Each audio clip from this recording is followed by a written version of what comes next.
Hi, I'm Jocelyn Braddock. I'm here at the Kalamazoo Public Library with Republican candidate for Congress, Jim Bussler. Thank you, Jim, for taking time out of your busy schedule to be with us here in Kalamazoo today. Thank you. So to start off with, I realize, Jim, you're a married man. How many years have you been married?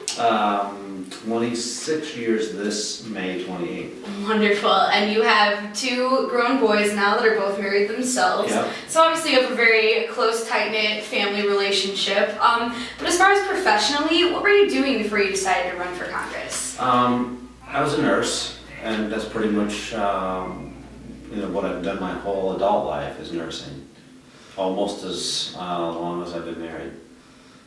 Wonderful. So how has the transition, are you still working now? I work still at a local healthcare establishment here in southwestern Michigan. For sure, so you're still working. How has the transition from being a nurse full-time to being a potential congressman been for you? What's funny is that I kind of see both things kind of the same.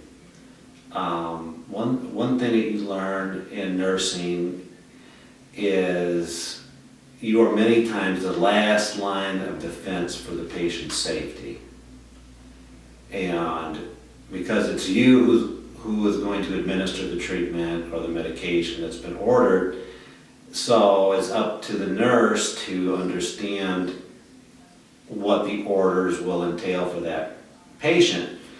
And by knowing your patient and knowing the medications and the treatments, you can alert the physician or whatever if it might cause a problem that maybe, because they're seeing hundreds of people and this is your patient, or you would have more time to understand what their needs are. And it's the same thing with representation, is what you're doing is you're representing the needs of the people in government. And you're advocating for them. And in the healthcare setting, you're advocating for their health, which is a important component to freedom. But as a representative, you are advocating for their freedom in general and to help people be as independent and as free as they can be. Wonderful. So what made you initially decide to run for Congress? Was it mostly that, or was there some moment that kick-started that? I'm like everybody else that votes. Every 2 years, you hope that someone comes along that will reflect your views. And I think that I've spent a lifetime of waiting, and I've yet to find many people out there that I could put my energy behind, because I knew that at the end of the day, their interest would be in whoever gave them the most money, not in individual rights, the rule of law, keeping the playing field level for everybody. So I decided to run myself because I trust myself.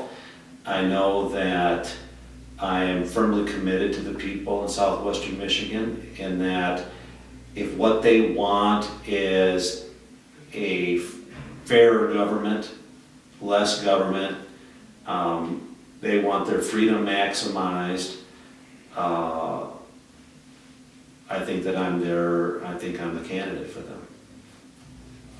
Absolutely. So to conclude, Jim, what would you like our listeners to take away moving forward in our decision making for voting in 2014? I think that people are waking up, number one, and realizing that this is not a party problem. The problem in Washington is not the Democrats, it is not the Republicans. It's those groups together. They are working together to, as far as I'm concerned, steal our liberty and spend our money before we even have it.